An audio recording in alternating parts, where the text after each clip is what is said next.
फिर day by day सभी को ध्यान में आएगा कि भाई अपन ने क्या करने की वजह से क्या चीज ग्रोथ हो सकती है, सभी को ध्यान आई तो आशा करता हूँ आने वाले समय में मैं तो ये देख रहा हूँ कि लोग डायरेक्टर के बजाय मिनिमम सिल्वर डायरेक्टर के लेवल मेंटेन करने के ऊपर फोकस करेंगे, क्योंकि डायरेक्टर नहीं सिल्वर डायरेक्टर क्यों इंपॉर्टेंट है वो हम लोग नेक्स्ट सेशन में देखेंगे।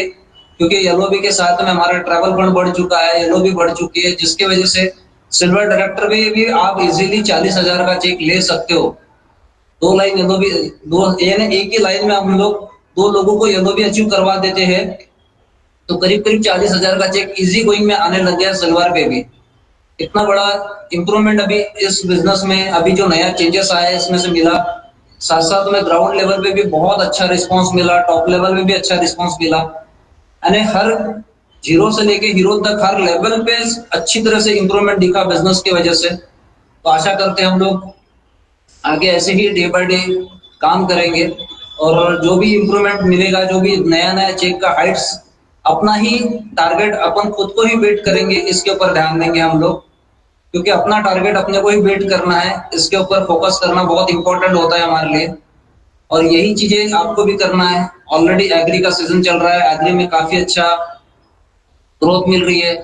जहां तक मैं अभी देख रहा हूँ कि रूपा दीदी, उसके बाद नीतू दीदी, उसके अलावा मारवाल दीदी, सभी लोग नियर अबाउट जो जो मैं डेली फोटोज देखता हूँ तो सभी लोग एग्री सेक्टर्स पे, उसी के अलावा सेलू से हमारे ये सेलू से सर है कोच, उसके अलावा राहुल सर है, काफी लोग, राजा सर है। लास्ट मंथ में एग्री पे काफी अच्छा फोकस किया, काफी अच्छे रिजल्ट्स भी मिले। बट ये रिजल्ट अभी के नहीं, अभी जो रिजल्ट्स मिलेंगे इसका इम्पैक्ट इस साल तो मिलेगा ही मिलेगा, लेकिन नेक्स्ट ईयर आपको इसके 10 गुना रिजल्ट मिलेंगे। कि जहां जहां जो जिस सिटी में आपको काम हुआ उसके वजह से जो आपको इस ईयर जो रिजल्ट्स मिलेंगे इससे 10 गुना बिजनेस आपका नेक्स्ट ईयर बढ़ेगा, क्योंकि बिजनेस अपना कंपाउंडिंग में काम करता है तो कई गुना ज्यादा मल्टीपल में काम होगा। उसी के अलावा आज हम लोग सैटरडे की जगह संडे चेंज किया, क्योंकि मैक्सिमम लोगों का इश्यूज रहता था, बच्चों का स्कूल चालू है, उसी के अलावा मोबाइल बिजी रहते, तो क्यों ना हम लोग सैटरडे के बजाय संडे पे स्टार्ट करें। इसी के बजाय कुछ आज हम लोग अरेंज किया इस सब्जेक्ट को।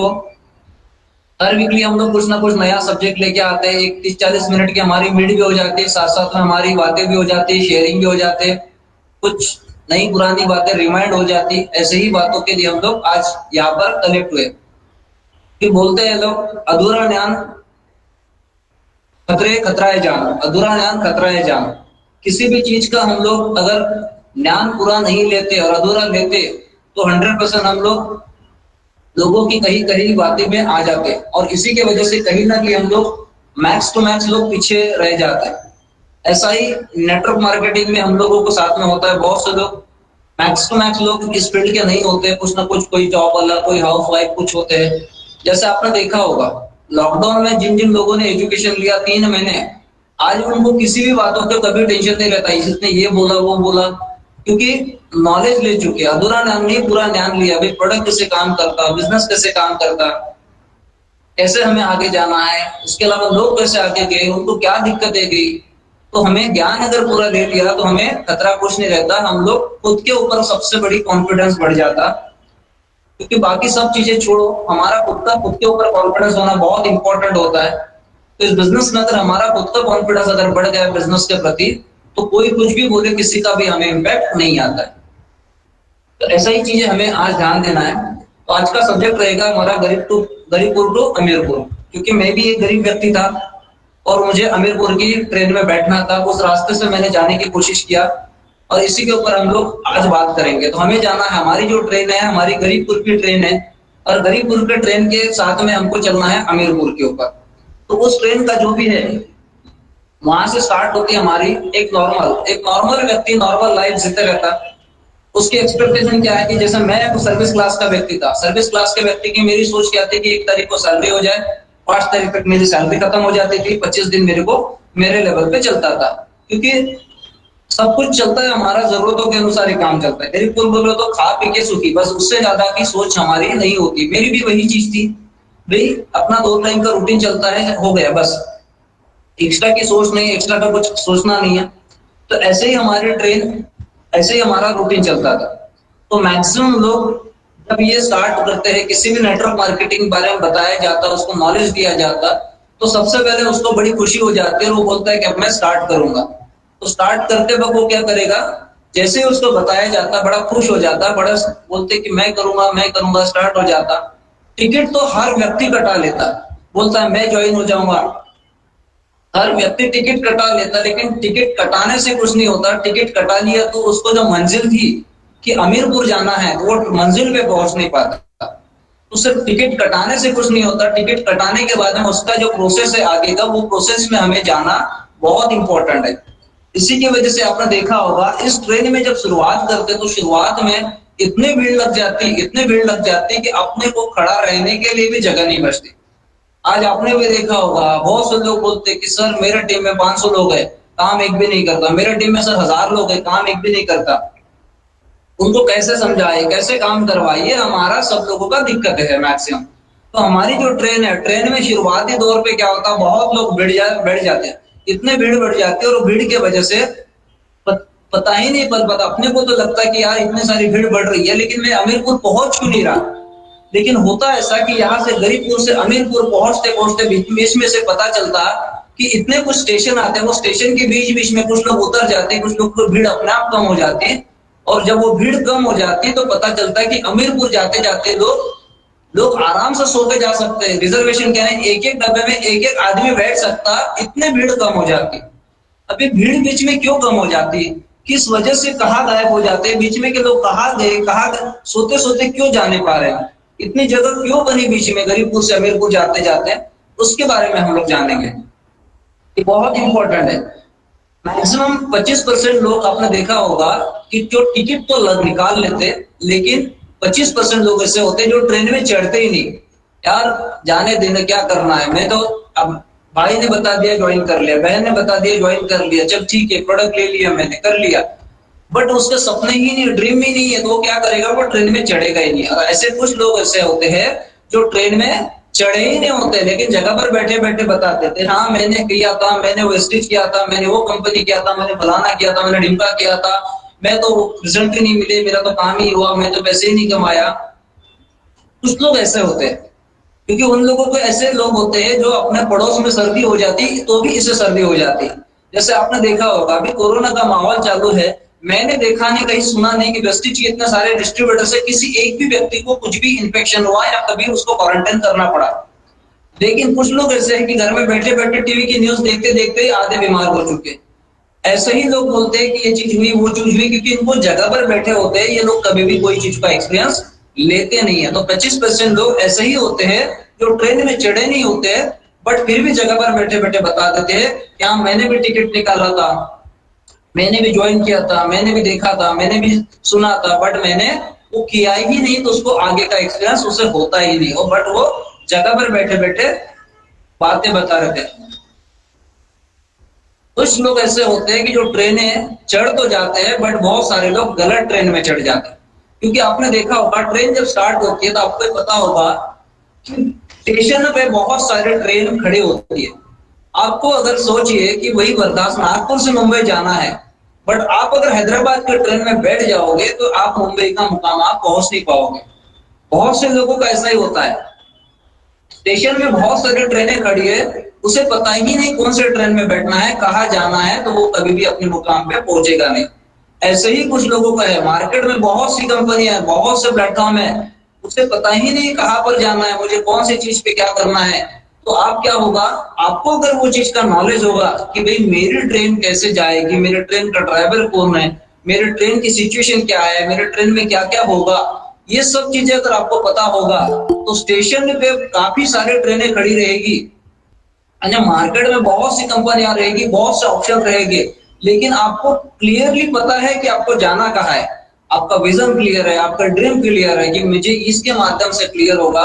तो आप क्या होगा, 50 ट्रेनें खड़ी होगी लेकिन आप उसमें चढ़ोगे नहीं, आप चढ़ोगे वहीं पर जहां पर आपको जाना है।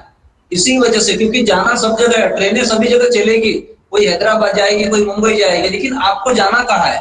आपको मुंबई जाना है तो मुंबई की ट्रेन में चढ़ोगे, हैदराबाद जाना है तो हैदराबाद की ट्रेन में चढ़ोगे। लेकिन ऐसा नहीं होगा कि आपको जाना मुंबई और हैदराबाद की ट्रेन में चढ़ जाओगे।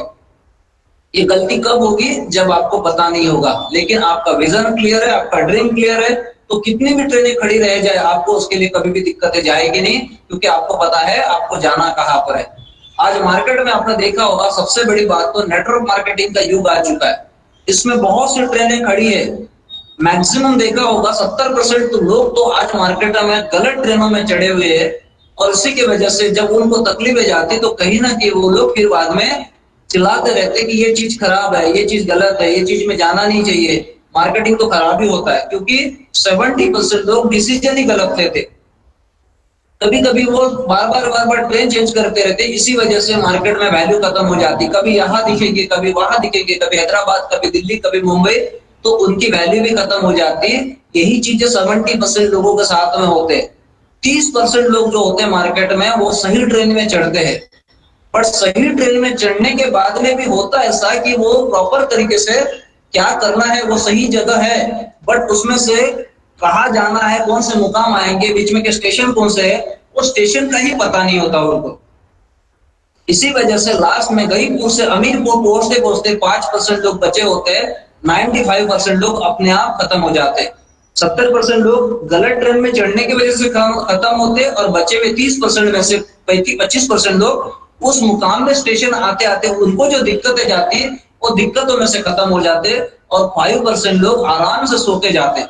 अब आपका डिसीजन है 5% में आना है या वहीं पर बीच में के रास्ते से खत्म होना है, क्योंकि जाना तो आपका मुकाम क्लियर है, लेकिन उस मुकाम में आने वाले जो तकलीफें है, उस तकलीफों में से झेलने की आपकी तैयारी है, तो 100% आपको सब कुछ मिलेगा। तो उसमें से कुछ चीजें हम लोग जानेंगे। तो अभी हमें जाना है गरीबपुर से अमीरपुर। ये हमारा ट्रेन का है, टिकट कटवाया हमने अमीरपुर का, बट जैसे स्टार्ट करोगे, स्टार्ट करते वक्त उसमें से कई स्टेशन आएंगे आपके बीच में। सबसे पहला स्टेशन आएगा, उसके बीच में आपको भयनगर। सबसे पहले भयनगर ये स्टेशन बड़ा शुरुआती दौर पे आपको तकलीफ देती। ये जो स्टेशन होता है, नए लोगों के लिए बहुत तकलीफ होती है, डर लगता है आपको। ये वो स्टेशन होता है भयनगर। आपको लगता है यार मेरा काम बढ़ेगा कि नहीं बढ़ेगा, मैं जॉब छोड़ू या नहीं छोड़ू, ये बिजनेस छोड़ के मैं इस मार्केटिंग में जाऊं या नहीं जाऊं, होगा कि नहीं होगा। ये सबसे पहले गलत चीजें चुनते हैं वो, तो सबसे पहले उसमें आपको डर महसूस होगा। वो स्टेशन आता है भयनगर, तो वहां पर वो भयनगर में max to max near about आपके साथ में जो 500 लोग अगर आए, तो 500 लोगों में से 300 लोग तो आपको भयनगर में ही उतर जाते हैं। 500 लोगों में से 300 लोग करीब करीब, कि भाई उसके दिमाग में नहीं आता, डर महसूस होता सही में मार्केटिंग में पैसा आएगा। ये चीजें कब होगी, जब आदमी टेस्ट लेगा, उसको महसूस होगा कि ये पैसा आ सकता है, डेवलपमेंट हो सकती है, लोग सक्सेस हो सकते हैं, लेकिन उसके दिमाग में डर होते हैं। और हरदम बोला जाता है कि डर के आगे जीत होती है। अगर उसके दिमाग में भय है, डर है, तो कभी भी उसके आगे का स्टेशन पे जाएगा नहीं। गरीबपुर से बैठ तो गया, टिकट तो निकाल गया, लेकिन भयनगर आते बराबर पहले स्टेशन पे 300 लोग उतर जाते हैं, और वहीं से शुरू हो जाती है मार्केट में नेगेटिविटी 300 लोगों की। हाँ, मैंने तो वहां गया था, मैंने तो देखा, मैंने तो सुना, मैंने तो किया, बट मुझे कुछ मिला नहीं, प्रोडक्ट पे पता नहीं चला, क्योंकि उसे पहले ही स्टेशन पे डर लग गया, तो भयनगर में उतर गया। उसके बाद में जब शुरुआत होती, तो उसके बाद में दूसरा स्टेशन आता है बिजनेस में से संदेहपुरी। वो संदेह करता है बिजनेस के ऊपर कि भाई सही में वेस्टेज में से पैसा आएगा कि नहीं आएगा, सही में डायरेक्ट सेलिंग काम करेगी कि नहीं काम करेगी। उसके दिमाग में कहीं ना कहीं संदेह आता है, उसके दिमाग में कहीं ना कहीं ऐसी हिचकिचाहट आती है, सही में मेरा काम बढ़ेगा कि नहीं बढ़ेगा। मुझे तो नॉलेज नहीं है, मैं तो लोगों को प्लान नहीं बता सकता हूँ, मैं तो लोगों को प्रोडक्ट प्रेजेंटेशन नहीं कर सकता हूँ। ये सब चीजें हमारे दिमाग में कहीं ना कहीं संदेह आते हैं कि सही में मेरा काम होगा कि नहीं होगा। और उसमें से जो 300 लोग बचे हैं, 500 लोगों में से 300 लोग खत्म हो गए, बाद में बचे 200 लोग होते हैं। 200 लोग में से 50 से 100 लोग आपको स्टेशन पे यहाँ पर भी उतर जाते हैं, क्योंकि उसका क्लियर नहीं है, उसको दिमाग में, क्योंकि मैंने शुरुआत में बोला अधूरा ज्ञान खतराए जान, क्योंकि उसे पता ही नहीं कि गरीबपुर से अमीरपुर लोग जा सकती है। ट्रेन में, जिस ट्रेन में बैठा हो, वो ट्रेन अमीरपुर पहुंचेगी ये उसे गारंटी नहीं है, उसे शंका है कि मेरी ट्रेन जाएगी कि नहीं जाएगी। इसी वजह से उसको नॉलेज नहीं होता, पूरा ज्ञान नहीं ले पाता, इसी वजह से उसके दिमाग में आता है संदेहपुरी का स्टेशन। तो भयनगर में से जो बच जाते हैं, वो संदेहपुरी का स्टेशन आता है, संदेहपुरी में बहुत से लोग उतर जाते हैं। उसके बाद में आता है सलाहपुर का स्टेशन, तीसरा स्टेशन आता है सलाहपुर। यहाँ पर ढेरों लोग सलाह देने के लिए तैयार होते हैं आपको, क्योंकि मैं हरदम बोलता हूँ कि दुनिया में रायचंद और ज्ञानचंद की कमी नहीं होती है। हाँ यार, मेरे मामा के काका के चाचा के लड़के ने भी किया था, उसे भी सक्सेस नहीं मिला। इतने सारे सलाह देने वाले लोग होते हैं और आपके वही चीज होती है आपकी कि आपको करना है करोड़ों का बिजनेस, आपको जाना है हमीरपुर का स्टेशन और आप सलाह लेते हो ऑटो वाले से, आप सलाह लेते हो जिसने कभी जिंदगी में पैसे कमाए नहीं, जिसने कभी जिंदगी में पैसे का काम किया नहीं, जिंदगी में जिसके कभी सलाह कुछ चीजों का सक्सेस पाया नहीं, ऐसे भी लोगों से आप सलाह सुन लेते हो। जिस व्यक्ति ने जिंदगी में कभी अपने खुद को एक निडल की लगाई नहीं होगी, जिसको एक निडल लगाने का बात नहीं होगी, उसे पता नहीं होगा, वो व्यक्ति भी आपको बाईपास की सलाह दे देता है। हाँ बाईपास करवा ले तो, हाँ तेरे हार्ट में प्रॉब्लम आया होगा, भले उसके जिंदगी में कभी उसने एक दवा की गोली तक नहीं लिया होगा। और ऐसे लोगों से हम लोग सलाह लेते हैं और इसी वजह से हम लोग कंफ्यूज हो जाते हैं। सलाह उस व्यक्ति से लेना चाहिए जो व्यक्ति आपको लगे कि इस फील्ड से कुछ मास्टर है। जैसे आपको पता होगा, आपको अगर आपके बेटे को टीचर बनाना है तो आप टीचर के पास जाओगे, टीचर से सलाह लोगे, सर मेरे बेटे को टीचर बनाना है, क्या क्या करना पड़ेगा। आपको एमपीएससी के एग्जाम में पास होना है तो एमपीएससी जिसने सक्सेस किया है, कलेक्टर होगा, आईएएस आईपीएस अधिकारी होगा, उससे आप सलाह लोगे। आपके बेटे को अगर डॉक्टर बनाना है तो डॉक्टर से सलाह लोगे, इंजीनियर बनाना है तो इंजीनियर की सलाह लोगे। लेकिन आपको मार्केटिंग में पैसा कमाना है तो आपको मार्केटिंग के बंदे से ही सलाह लेना पड़ेगा। इस फील्ड से भला ही कोई कंपनी होगी, कोई दिक्कत नहीं है, लेकिन मार्केटिंग में जिस व्यक्ति ने सक्सेस पाया है, जो व्यक्ति आज महीने के 4-5 लाख 10 लाख नहीं ज्यादा तो 50,000 रुपए तो भी महीने का कमाता होगा, ऐसे व्यक्ति से सलाह लेना चाहिए। लेकिन हम सलाह किससे लेते? जिस व्यक्ति ने जिंदगी में इस मार्केटिंग से 100 रुपए कमाए नहीं और उस व्यक्ति से सलाह लेते, और इसी की वजह से हम लोग उसमें से जो 150 लोग बच्चे होते हैं उसमें से 50-60 लोग वहीं से उतर जाते हैं कि रायचंद और ज्ञानचंद की कमी नहीं होती और ऐसे लोगों से सलाह लेने की वजह से हम लोग पीछे हट जाते हैं। तो गरीबपुर से जब अमीरपुर जाना है तो कुछ लोग भयनगर के स्टेशन पे उतर जाएंगे, कुछ लोग संध्यापुरी के स्टेशन से उतर जाएंगे, कुछ लोग सलाहपुर के स्टेशन पर उतरेंगे। और ये आपके साथ में होता है, हर एक व्यक्ति के साथ में होता है। क्योंकि बिजनेस में आए तो सारे लोग सक्सेस नहीं होते, आएंगे सब लोग, भीड़ बहुत इकट्ठी होगी, लेकिन भीड़ के साथ में क्या होगा, धीरे धीरे कुछ लोग कम होते जाएंगे, धीरे धीरे पता चलेगा कि आपके डिब्बे में जगह होते जाएगी। आपको पता होगा लोकल ट्रेन में जब लोग चढ़ते हैं तो धीरे धीरे स्टेशन पे उतरते जाते हैं, आगे आगे के स्टेशन पे पता चलता है कि कुछ ही लोग बचे होते हैं। ऐसा ही बिजनेस में भी होता है, गरीबपुर से अमीरपुर जाना है तो बीच में के स्टेशन पे कुछ लोग उतर जाते हैं आपके साथ में। उसके बाद में आते हैं आलसपुर। ये स्टेशन बड़ा पावरफुल है, इसमें गलती किसी की नहीं होती। आलसपुर के स्टेशन पे यहाँ पर सबसे बड़ी गलती होती है खुद की। हम लोग मैक्सिमम लोग 3 स्टेशन पे ऐसे हिचकिचाहट हिचकोले खाते हैं कि बाद में क्या होता है कि हमारे खुद का आलस हमारा दुश्मन बनता है। छोड़ यार, करेंगे देखेंगे, बनना ही तो है, करना ही तो है, मेरे एक दिन काम नहीं कर दूंगा तो कौन सा बड़ा नुकसान हो जाएगा, कल करेंगे परसों करेंगे। ऐसी बहुत से लोगों के दिमाग में ऐसी दिक्कतें जाती है। इसी की वजह से यहाँ पर जो दिक्कतें जाती है वो दिक्कतें आपको बिजनेस में से बहुत ही पीछे लेके आती है। तो आपको अगर बिजनेस में आगे आना है तो कभी भी आलस मत कीजिए। लोग करेंगे नहीं करेंगे कोई दिक्कत नहीं है, लेकिन आपको तो करना है ना। ये बिजनेस आपका अपना है, अपना अपलाइन का ना कंपनी का। इस बिजनेस में आए हो आप खुद के लिए, सपने आपके हैं, पूरे आपको करना है। डाउनलाइन करे ना करे, आपके टीम में लोग आ गए, उनकी इच्छा है करने की तो करेंगे, नहीं करने की है तो नहीं करेंगे। अपलाइन की साथ देने की इच्छा है तो करेगा, नहीं है तो नहीं करेगा। लेकिन आपकी खुद की इच्छा है, आप अपने खुद के सपनों के लिए आए हो। जैसे मेरे साथ में मेरे खुद के सपने हैं, मुझे मेरा सपना पूरा करना था, तो मैं इस बिजनेस में आया तो मुझे पता था कि मुझे मेरे सपने पूरे हैं। कोई करेगा नहीं करेगा, कोई आएगा नहीं आएगा, मुझे तो मेरा काम करना था। तो मैंने वो चीज के लिए कभी आलस किया नहीं। जॉब हुआ, 12 घंटे का मेरा जॉब चले जाता था, 8 से 9 घंटे का जॉब, उसके बाद में कम से कम 3 घंटा अप डाउन। 12 आवर का समय जाने के बाद में जो समय बचता था उसमें मैंने कभी आलस किया नहीं। मेरे को ये पता था कि मुझे अगला स्टेशन पे जाना है। अगर मुझे गरीबपुर का स्टेशन छोड़ना है और अमीरपुर जाना है तो बीच में का स्टेशन मुझे पूरे करना है। तो बहनगर पहले डर भगाया, डर के बाद में संध्यापुरी पे आया, संध्यापुरी से बाजू की आवाज में सलाहपुर से मैंने सलाह किसी की मानी नहीं, क्योंकि मैं अपना सलाहकार मानता हूँ अपने आप को। मुझे पता है कि ये करना है, क्योंकि बोलते हैं खुद मरे बगैर स्वर्ग दिखता नहीं, स्वर्ग देखना है तो खुद को मरना पड़ता। तो मैंने किसी की सलाह पे ज्यादा ध्यान दिया नहीं। सलाह किसकी सुनी? जो इस बिजनेस में आगे गए, तो इस बिजनेस से कुछ ना कुछ कर पाए, उनकी सलाह लेने की कोशिश की। तो ऐसे लोगों से सलाह लेना पड़ेगा आपको। उसके बाद में आया आलसपुर। आलसपुर में मैंने आलस किया नहीं। जो लोग समय बिताते थे बिना वजह का, कभी पेपर पढ़ने में, कभी टीवी देखने में, जाने दे, करेंगे, कल करेंगे, परसों करेंगे, ये समय किसी का रुका नहीं है, ना आपके लिए ना किसी के लिए, सबके लिए समान समय दिया है। आपने देखा होगा बिजनेस में कुछ लोग 6-6, 7-7 महीने में अचीवमेंट कर लेते, कुछ लोग 5-5 साल होने के बाद में अचीवमेंट नहीं कर पाते। इसके पीछे का रीजन क्या है?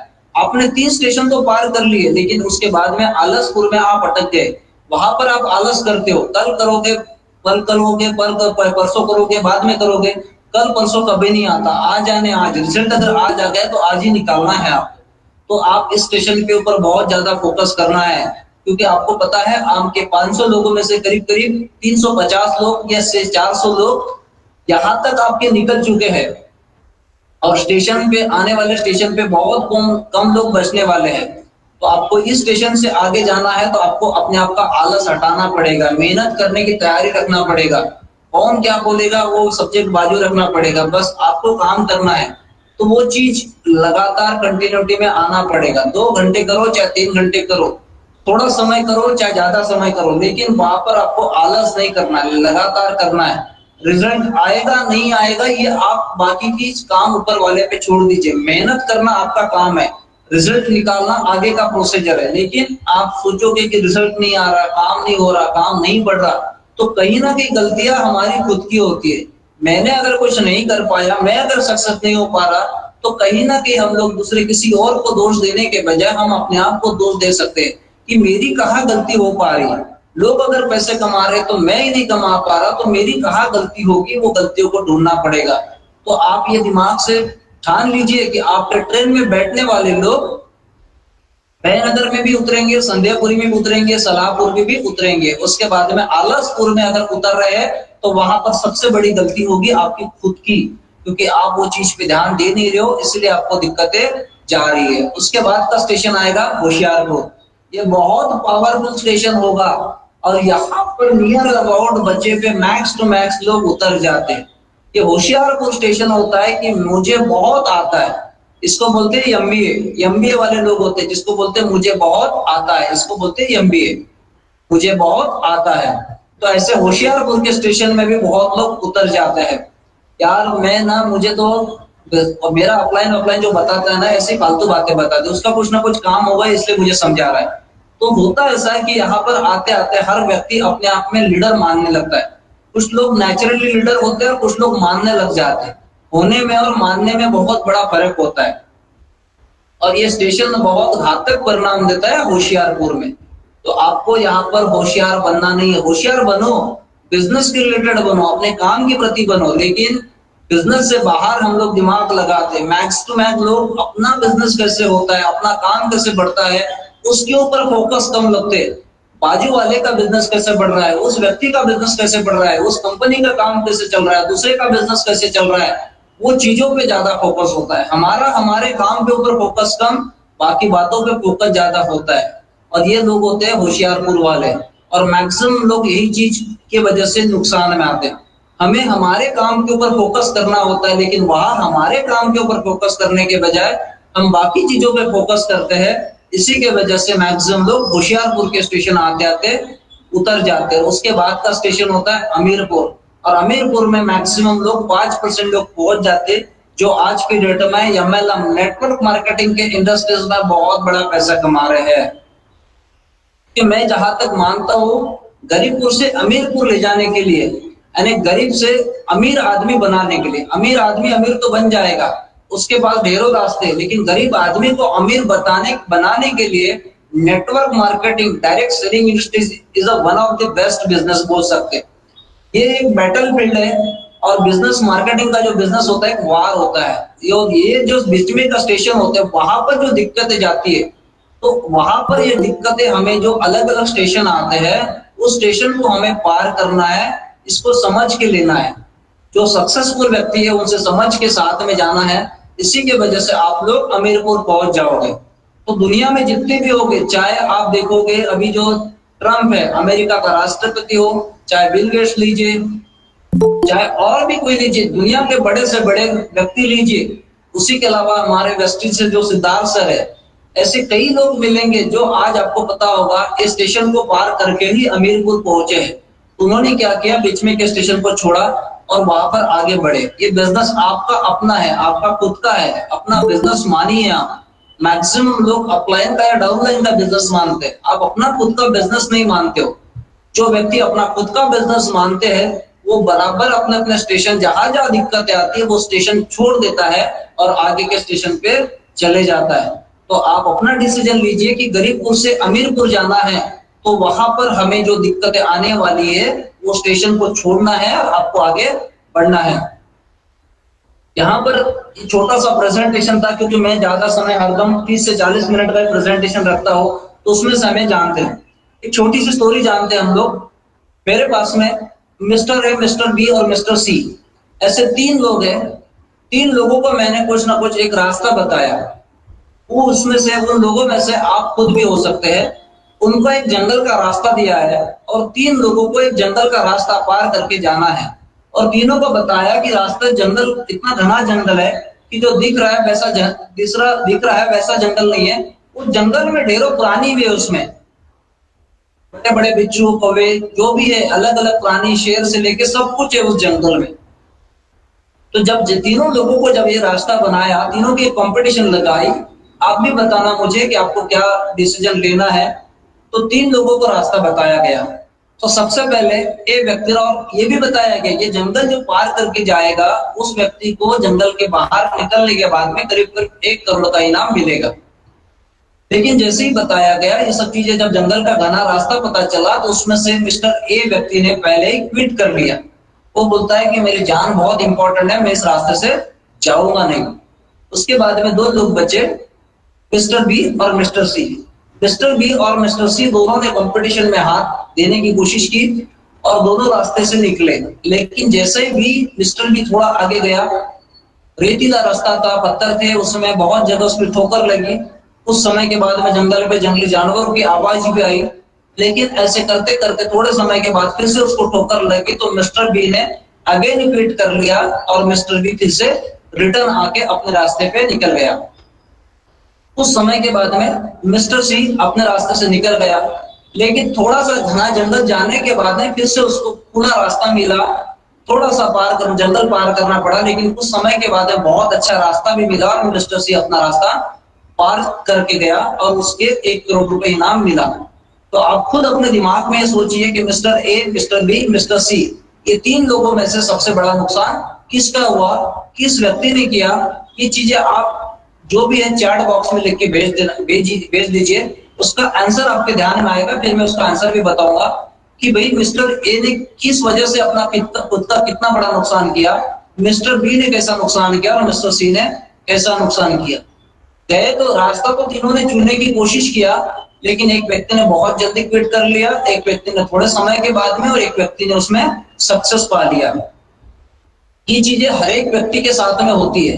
ये चीजों पे आपको ध्यान देना है और आगे बढ़ना है। तो आप कैसे आगे बढ़ोगे, आपके इस बिजनेस में ध्यान आएगा।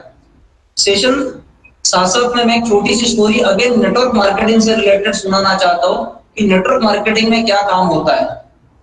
तो सबसे पहले एक बहुत बड़ा राजा था, उस राजा का नाम प्रसन्न बोल सकते कि प्रसन्न एक बहुत बड़ा राजा था और उस राज्य में एक शंभु नाम का ज्योतिष्य था। बहुत बड़ा ज्योतिषी था शंभु नाम का। जिधर उधर उसकी ख्याति फैल चुकी थी कि सारे जगह जहां पर भी देखो कुछ भी बात बोला जाए तो उसका नाम चलता था शंभु। कोई भी बात पूछा जाए तो भाई शंभु को पूछा जाए। तो हर एक व्यक्ति देखते हैं मार्केट उस राज्य में, तो हर एक व्यक्ति बात करते थे शंभु के बारे में, कुछ भी हो तो शंभु से पूछा जाए। तो ये सारी सिचुएशन कंटिन्यू चलती थी। तो ऐसे ही एक दिन क्या हुआ कि ये ख्याति उस राजा के पास पहुंच गई।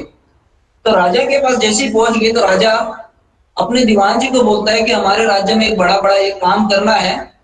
तो उस राज्य का जो दीवान जी था वो दीवान जी बोलता है कि शंभू को पूछा जाए सर। तो ऑब्वियसली किसी भी व्यक्ति की ज्यादा प्रतिमा तैयार हो जाती तो वहां पर सामने वाला व्यक्ति नाराज हो जाता।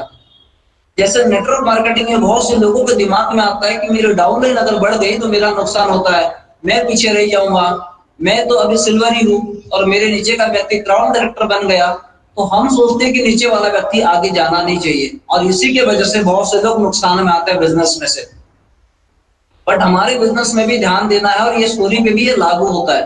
तो राजा बोलता है कि आप जब देखो तब शंभू को करते हो, तो शंभू को बुलाया जाए, और शंभू को बुलाया जाता है। शंभू वहां पर आता है, तो शंभू को बोलते हैं कि शंभू, तेरी तारीफ में हर बात सुनता हूं कि भाई तेरा जो भी बोलता जाता वो सब कुछ सही हो जाता, तो मैं, तू जो ज्योतिष बताता है हर बात सही होती है, ऐसे तेरी ख्याति हो चुकी है, तो तू मेरा भविष्य बता दे कि कल क्या होने वाला है मेरे भविष्य में। अगर तूने कल के दिन का जो मेरा भविष्य है वो अगर तूने बता दिया, तो मैं आज तुझे करीब करीब मेरा आधा राज्य तुझे दे दूंगा। बट कल का अगर भविष्य तेरा गलत हो गया तो तुझे मैं फांसी चढ़ा दूंगा। तो शंभू बोलता है जरूर राजा, मैं आपका कल का भविष्य बता देता हूँ। तो राजा जी, कल जो है ना, कल का जो दिन रहेगा, कल के दिन में आपके नसीब में हलवा लिखा है, आप कल के दिन हलवा खाओगे। तो राजा का जो ज्योतिषी ने बता दिया कि कल के दिन में आपके नसीब में हलवा खाना लिखा है। तो राजा बोलता है कैसा कैसा पॉसिबल होगा, तो ठीक है जो भी होगा देखा जाएगा, लेकिन अगर तेरा ज्योतिष गलत हो गया तो मैं कल तुझे सूली पे चढ़ा दूंगा, अगर सही हो गया तो मैं तेरे लिए आधा राज्य दे दूंगा। तो दूसरे दिन राजा सुबह सुबह उठ के नहा धो के तैयार हो जाता, और राजा अपने डाइनिंग हॉल में खाना खाने के लिए आ जाता। जैसे ही खाना खाने की शुरुआत करता तो राजा की रानी आती है, और रानी आने के बाद में राजा को बड़े प्यार से वो एक चीज खिलाने की शुरुआत करती है। राजा जी को बोलती है कि राजा जी, मैंने आज आपके लिए बहुत प्यार से एक बहुत अच्छी डिश बनाई है, जो स्पेशली खास आपके लिए बनाई है, तो आप प्लीज इसे खाइए। तो जैसे ही वो खोल के देखते तो वहां पर निकलता है हलवा। तो राजा बोलता है कि तुझे भी आज का ही दिन मिला था कि ऐसा कुछ होगा। तो राजा बोलता है कि नहीं नहीं, मुझे आज कुछ खाना नहीं, मेरे आज खाने का मूड नहीं है। तो रानी को नाराज कर देता, रानी के साथ झगड़ा कर लेता, बोले तू कुछ भी कर ले, मैं आज हलवा नहीं खाऊंगा। तो रानी को नाराज करके, झगड़ा करके राजा अपने राज दरबार में चले जाता, बट वो रानी के हाथ से हलवा नहीं खाता। फिर उसके बाद में वो राजा अपने राज्य में चले जाता, राज दरबार में जाता। तो उसी दिन क्या होता है कि राज दरबार से एक दूसरे देश का राजा आता है। दूसरे देश का राजा स्पेशली इस राजा से मिलने आता है, इस राजा से मुलाकात करने आता है। तो वहां पर वो स्पेशली अलग अलग देश और उसके हीरे जवाहरात, अलग अलग गिफ्ट, ये सब कुछ लेके आता है। और उसके बीच में राजा खुद अपने हाथ से एक चीज साथ में राजा के लिए लेके आता है। राजा को बोलता है कि राजा जी, मैंने तो हीरे मोती जवाहरात सब कुछ लाया है, लेकिन मैंने आपके लिए खास चीज लाई है, जो स्पेशली हमारे राज्य का एक प्रसिद्ध मेनू है, जो स्पेशली आपको खाना होगा मेरे हाथ से। तो जैसे ही वो राजा खोल के देखता है तो वहां पर मिलता है उसको हलवा। तो जैसे ही वो देखता है तो राजा का दिमाग खराब हो जाता है, बट राजा उस राजा को दिखाता नहीं। दूसरे राजा को बोलता है कि राजा जी, मेरा आज उपवास है, तो आज मैं कुछ खा नहीं पाऊंगा, कल मैं हलवा जरूर खाऊंगा। उसको समझा बुझा के वहां से राजा को निपटा देता है। जैसे ये सब चीजें देखता है राजा का हो जाता है कि दिमाग खराब। राजा बोलता है कि मैं इस राज्य में अगर आज रहूंगा तो शायद मेरे जिंदगी में आज हलवा खाना ही लिखा है। तो राजा वहां से निकल जाता है और बोलते जंगल में जाके छिप जाता हूं मैं, तो शायद मैं इस हलवा खाने से बच जाऊंगा। तो जैसे ही राजा वहां से निकल जाता है, एक जंगल में जाके इस एक पेड़ के किनारे जाके छिप जाता है, और अपना राजा अपना खुद का भेष बदल लेता है, एक मजदूर का भेष बना लेता है, और भेष बना के एक झाड़ी में जाके पेड़ के नीचे छिप जाता है। उस पेड़ के नीचे छिपा हुआ रहता है। तो उसी समय अचानक क्या हुआ कि उस रोड से, उस झाड़ी के बाजू से एक बारात जाते रहती, एक दूल्हा दुल्हन की बारात जाते रहती, और दूल्हे दुल्हन की बारात को उस जंगल में से एक जंगली डाकू उसको लूट लेता है। तो उस समय क्या होता है कि सबको छोड़ छाड़ के वो दूल्हा दुल्हन और जो बारात होती है सब छोड़ छाड़ के लूटने की वजह से भाग के निकल जाते हैं। तो वहां पर क्या हुआ, सब लूट लेते और वहां पर शादी की जो मेवा मिठाई बहुत कुछ लिखी वहां पर पड़ी रहती। तो डाकू बड़ा खुश हो जाता है। डाकू का सरदार बोलता है कि यार सब कुछ खाएंगे, बहुत बड़ी मिठाई पड़ी है यहाँ पर। तो राजा बड़ा खुश, वो डाकू बड़ा खुश हो जाता। अब डाकू बड़ा खुश हो जाता, खाने की शुरुआत करता, लेकिन उसी समय वो डाकू का सरदार बोलता है कि रुको, हो सकता है इस मिठाई में, हो सकता है कुछ ना कुछ जहर फैला होगा, कुछ जहर डाला होगा। जैसे ये बात सुनते हैं जहर की, तो उसी समय तो डाकू बोलता है कि कोई ना कोई उसको खा के दिखाया जाए। तो ऑब्वियसली कौन खाएगा, खाएगा कौन, तो उस सरदार की नजर गिरती है पेड़ के नीचे, एक आदमी छुपा होता है उसके ऊपर। तो उस आदमी जो होता है राजा, तो राजा को मार पीट के वहां पर बुलाया जाता है, उसको बंद के बिल्कुल जबरदस्त मारा जाता है और राजा को बोलता है कि ये राजा आ जाए, ये भाई ये खा के दिखा। तो राजा का पहले सब कुछ हो जाता है, राजा वहां पर देखता है रसगुल्ला है, मेवा मिठाई सब कुछ देखता है, उसके बीच में उसकी नजर गिर जाती है हलवे पे। तो राजा उस डाकू के सरदार को बोलता है, सरदार मैं सब कुछ खाएगा लेकिन हलवा नहीं खाएगा। जैसी बात उसके डाकू के नजर में आ जाती तो राजा डाकू का सरदार बोलता है, अब सब कुछ छोड़ दे लेकिन अब तू खाएगा तो हलवा ही खाएगा। उसको मारपीट किया जाता, राजा को जबरदस्ती वो हलवा खिलाया जाता। उसके बाद में डाकू सब लोग उस मिठाई को खाते हैं करके वैसे ही मुंह सुझा के राजा अपने राज्य में वापस आ जाता है। उसके नसीब में जो हलवा खाना लिखा होता है वो हलवा खा लेता है। तो मुंह सुझा के रानी के पास में आता, रानी को बोलता है कि मेरे नसीब में आज हलवा लिखा था और यही मुझे खाना पड़ा। तो रानी पहले ही उसको बोलती है कि सुबह सुबह अगर खुशी खुशी मेरे हाथ से खा लेते तो खुशी खुशी मजे मजे से खा लेते, मारा पीटी करके खाना नहीं पड़ता। लेकिन आज आपने खुशी खुशी नहीं खाया तो मारा पीटी के खाना खा के मारा पीटी करके खाना पड़ा। ऐसे में एक एग्जाम्पल से ये समझाने की कोशिश करता हूँ कि आज डायरेक्ट सेलिंग इंडस्ट्रीज में हो तो मैक्सिमम लोग आज अगर ज्वाइन हो रहे हो और खुशी खुशी बिजनेस कर रहे हो तो मैं बताता हूँ आप बहुत खुशनसीब हो। आज अगर कर रहे हो तो आप खुशी खुशी कर लोगे, लेकिन कल अगर करोगे तो मजबूरी में करना पड़ेगा। ये वातावरण बन चुका है, ध्यान में रख लीजिए आप। तो आज आपको खुशी खुशी करना है या कल जाके मजबूरी में करना है, ये आपका डिसीजन रहेगा। तो मैं ये बोलूंगा कि आपके लिए गोल्डन पीरियड है डायरेक्ट सेलिंग इंडस्ट्रीज का। इस गोल्डन पीरियड 2021 के बाद में डायरेक्ट सेलिंग में बहुत बड़ा बूम आएगा। एक बेहतरीन लीडरशिप के साथ में लोग जुड़ने की कोशिश करेंगे। उस पीरियड के लिए आने वाला एक साल आपके हाथ में है। इस एक साल के पीरियड में आप बहुत बेहतरीन नॉलेज लेने की कोशिश कीजिए, बहुत बेहतरीन सीखने की कोशिश कीजिए। कैसे आप इस बिजनेस में आगे बढ़ सकते हो, कैसे इस बिजनेस में आप आगे खुद को डेवलप कर सकते हो, ये चीज करने की कोशिश कीजिए। अगर ये चीजें आप कर लोगे तो बहुत बड़ा मुकाम इस बिजनेस में से आप हासिल कर लोगे, बहुत कुछ सीख जाओगे। ये सब कुछ आपके लिए लागू होता है। अब आपका डिसीजन रहेगा इस बिजनेस में से आप खुशी खुशी इस बिजनेस को करना है या रोते रोते बिजनेस करना है, ये आपका डिसीजन रहेगा। तो यही मेरे एक story, moral of the story था कि इस बिजनेस को आपको गरीबपुर से अमीरपुर जाना है तो आप खुशी खुशी जाइए, खुशी खुशी स्टेशन को पार कीजिए। तो जिसके वजह से आने वाले समय में आपका जो भी मुकाम होगा वो मुकाम हासिल होगा। इस बिजनेस में से बहुत कुछ आगे जा पाओगे, आगे कुछ हासिल कर पाओगे। यही मेरी आप सबको शुभकामना है। लास्ट मंथ में जिन्होंने भी बहुत बड़ा अच्छे चेक बनाए, सबसे बड़ी बात तो जिन जिन लोगों ने लास्ट मंथ